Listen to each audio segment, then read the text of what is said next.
નિમણૂકને લઈ સૌથી મોટા સમાચાર। વર્તમાન ડીજીપી વિકાસ સહાયને એક્સટેન્શન મળી શકે છે। ટૂંક સમયમાં સત્તાવાર જાહેરાત થઈ શકે છે। ગૃહ રાજ્યમંત્રી હર્ષ સંઘવી વિદેશ પ્રવાસી હોવાથી વિકાસ સહાયનો કાર્યકાળ લંબાવાઈ શકે છે। તો ટૂંક સમયમાં સત્તાવાર જાહેરાત થશે કે વિકાસ સહાયને એક્સટેન્શન મળે છે કે પછી નવા ડીજીપીની નિમણૂક કરવામાં આવે છે। તેઓનો આવતીકાલે જે કાર્યકાળ છે તે પૂર્ણ થઈ રહ્યો છે, તેઓ નિવૃત્ત થઈ રહ્યા છે, ત્યારે ટૂંક સમયમાં જ હવે નિર્ણય કરવામાં આવશે। ટૂંક સમયમાં સત્તાવાર રીતે જાહેરાત કરવામાં આવશે। ડિજિટલ હેડ મહેશસિંહ રાયઝાદા પણ આપણી સાથે જોડાઈ ચૂક્યા છે। જી મહેશસિંહ, હાલ અત્યારે કોનું નામ ચર્ચામાં છે અને એક્સટેન્શનને લઈ શું વધારે અપડેટ સામે આવી રહી છે?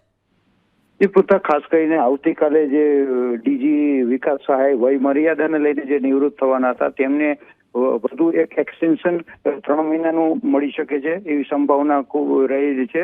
ખાસ કરીને જે ગૃહ રાજ્યમંત્રી હર્ષ સંઘવી હાલ વિદેશ સ્વિટ્ઝરલેન્ડના પ્રવાસે હોય, આ નિમણૂક નવા ડીજીની થવાની સંભાવના ખૂબ ઓછી છે અને વિકાસ સહાયને હાલ 3 મહિનાનું એક્સટેન્શન મળે તેવી પૂર્ણતઃ સંભાવના જોવા મળી રહી છે।